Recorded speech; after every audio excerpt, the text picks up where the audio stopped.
Hello everyone and welcome back to Let's Play Ape Escape. In the last year we started the game and cleared all the way through World 1, and now we're starting off World 2 with Thick Jungle, honestly one of my least favorite levels in the game. Look what I've got, a new gadget. Check it out. Here's a monkey radar. It'll help you track those monkeys down. I'm sending the new gadget over to you right now. Try it out in the training room. Without training, it will be too dangerous for you to continue on to the next area. Well, good luck and be careful.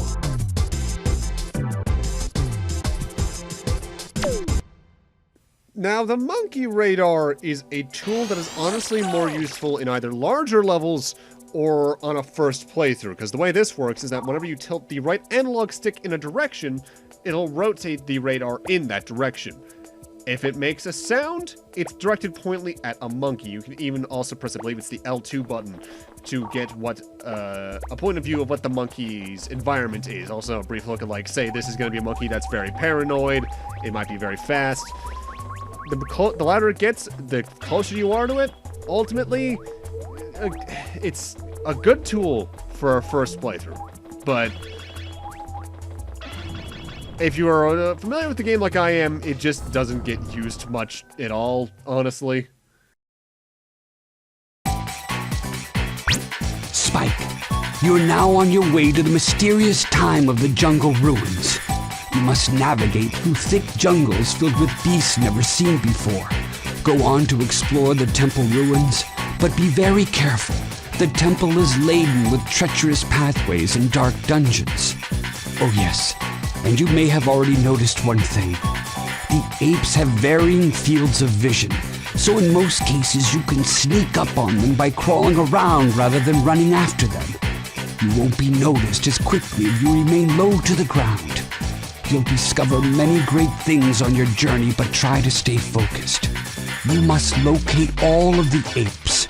Every second that passes gives Spectre a chance to succeed. We're counting on you.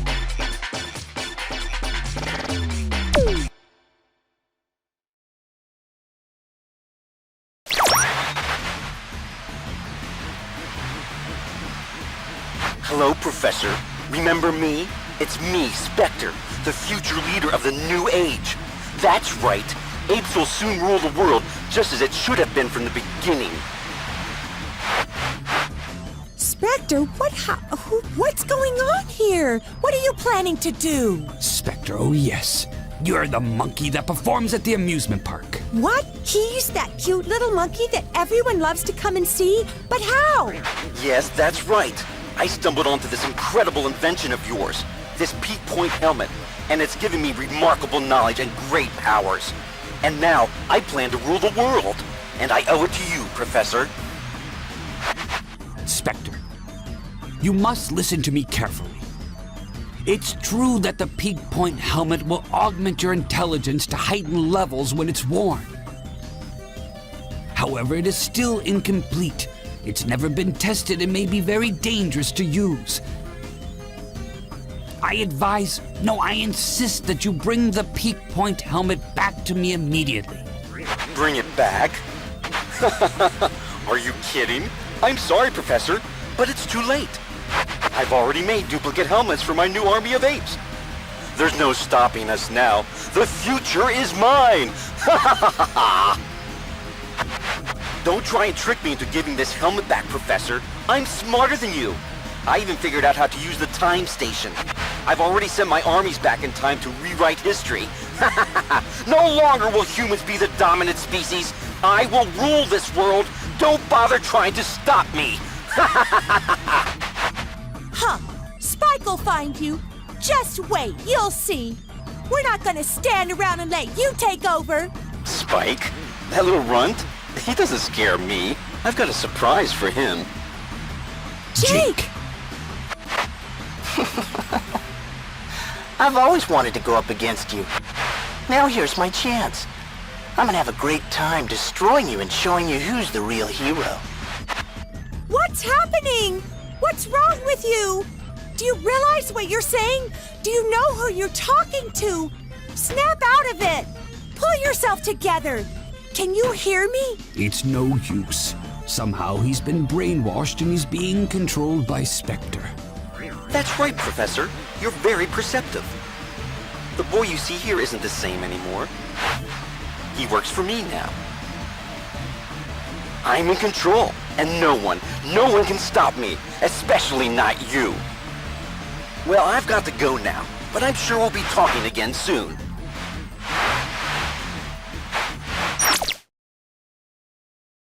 I should note, by the way, for those unaware, any cutscene subtitles you see are not in the actual game. I'm adding those in myself in post. This game's voice acting is alright, and the audio balance is fine. I just wish they actually had official subtitles.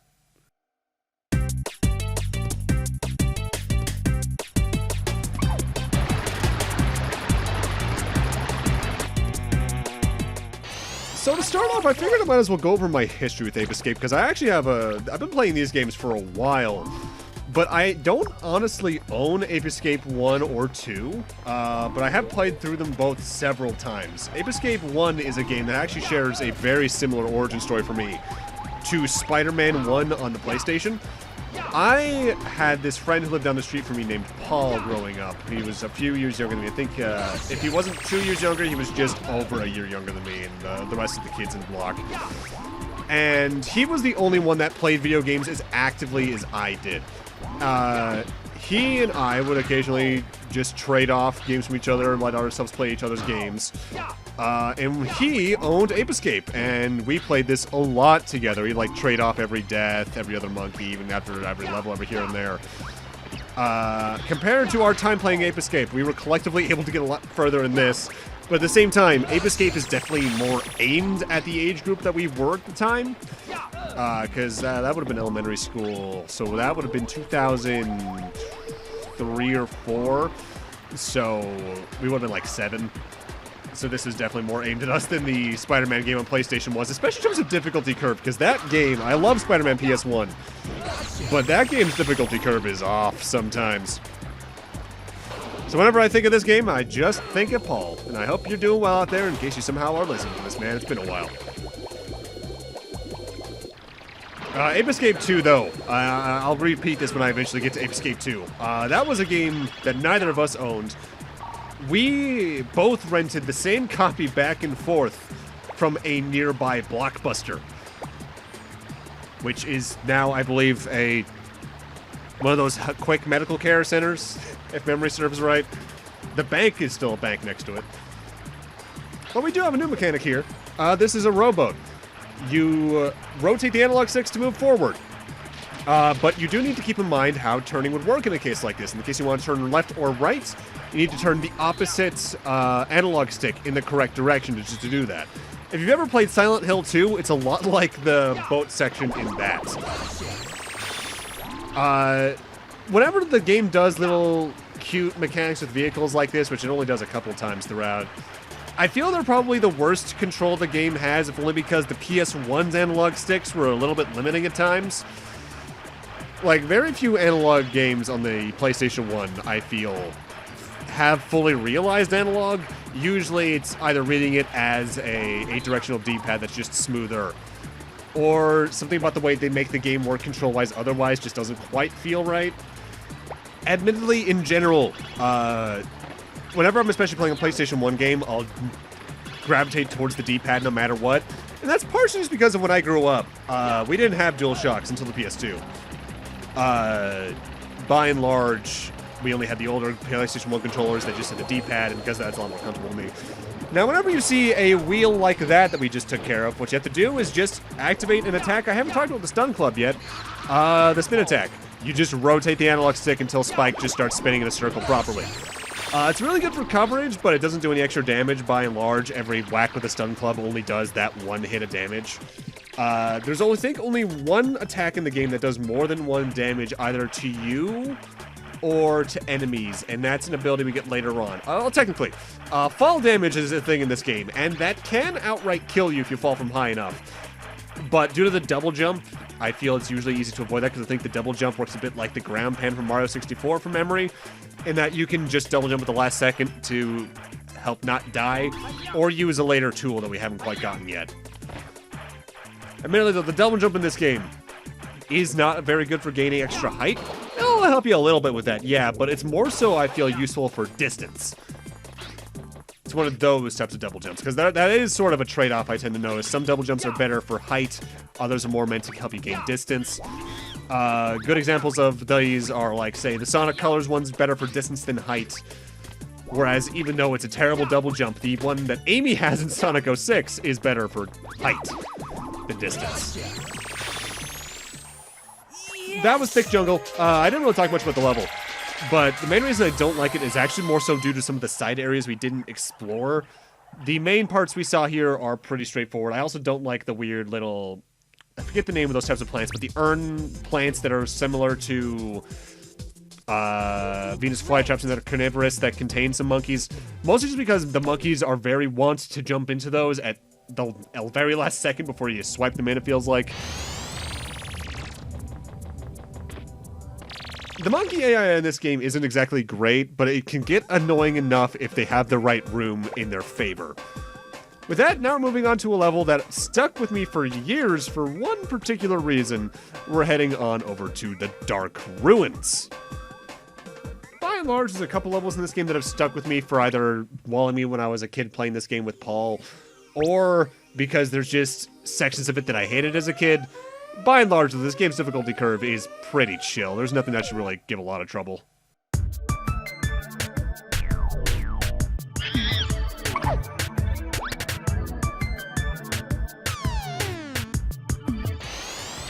In general, I'd say Ape Escape is much more the type of game to give you a tight set of mechanics and use them properly around unique aesthetics and level layouts, more so than, here's this mechanic that's only ever really used here, good luck. Now, something I should note that I believe the Game Link will start noting relatively soon is that there are different types of monkeys in Ape Escape, and they're usually distinctified either by their eye shape or their pants color. The yellow monkeys are the most common. They are relatively aware, they're more so the middle of the road, but they're also the most common. They don't really have any specialties to their behaviors in any of the games. There's the two pants types that are blue, dark blue and more of a light blue. The light blue, I find, are generally very aloof. They won't notice you until you're right on top of them. Whereas the dark blue ones are they're meant to look very sad. I find, in my experience at least, they're much more quick to run away from you. Then there are the two more annoying types, the red and the green pants. They're the ones that are the most active in attacking you in any regards. Red monkeys usually have sunglasses and will fire guns and or grenades at you, or just actively attack you otherwise. And the green ones, well, we'll see our first one later on in this level, so we'll talk more about that when we get to him. I don't like them. Monkeys do eventually start getting more and more weapon types, like as we saw, that one had a gun. But even then, every monkey technically will always have two attacks. Either they'll use their weapon on you, or an environmental puzzle in the case of this monkey here who will cause that first trapdoor to open. Or they'll just go hog wild trying to do a flurry of fists at you. Which ultimately is more dangerous, I find, because they'll try to do it right when you're next to them, trying to get them into the net. And because of that, it's very likely that they'll time it in such a way that you'll just run right into it, and that's, you're getting hit there no matter what at that point. Now, this is probably the level where, on a first playthrough, your route can vary the most, I find, because there are a bunch of platforms over there directly in front of me, as for where I'm currently facing, that the mailbox next to them even implies you might not want to do this yet if you're new to the game, because the jumps to get from pillar to pillar are more precise than any jumps we've seen in the game yet. What they want you to do is just do double jumps, so you can make basically every jump there and get the 2 or 3 monkeys that direction now.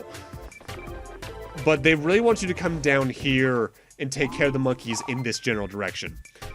Now, this is where they teach you about crawling and playing dead outright together as a combo, because this monkey can press these switches to blow us back with that fan that's up there.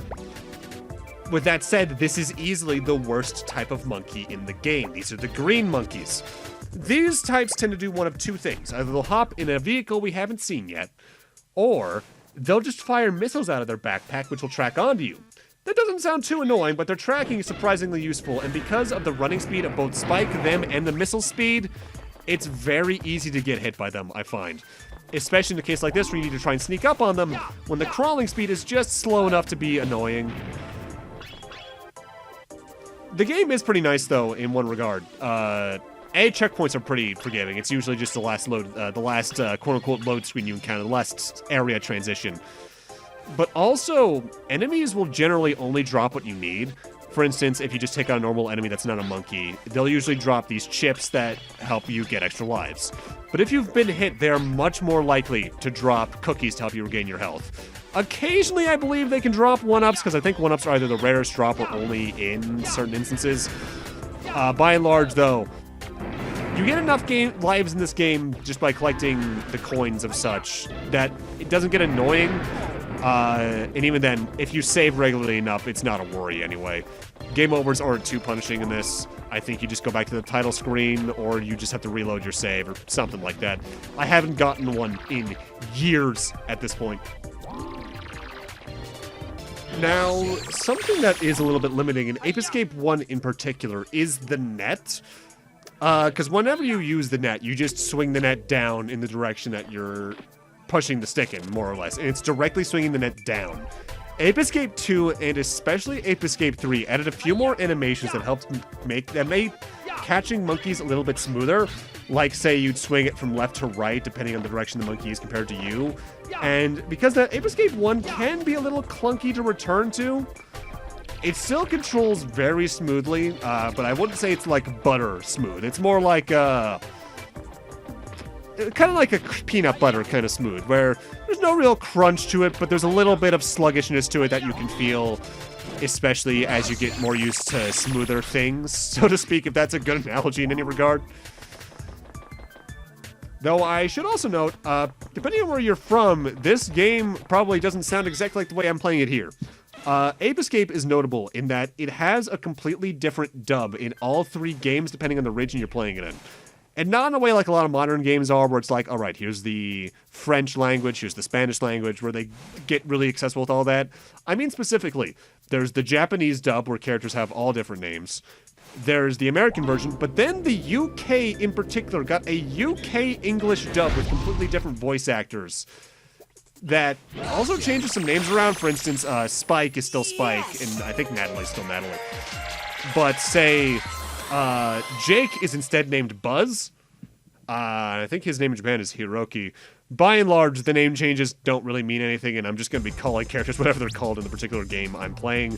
And since I'm going to be playing the US version of all 3 games, it's going to be Jimmy in Ape Escape 2 and not, I forget his Japanese name, honestly. But with that, I'm going to need to end this off here. Thank you guys for watching, and in part 3, we're going to continue on through the end of World 2, and I believe start off World 3 in the process. See you guys then.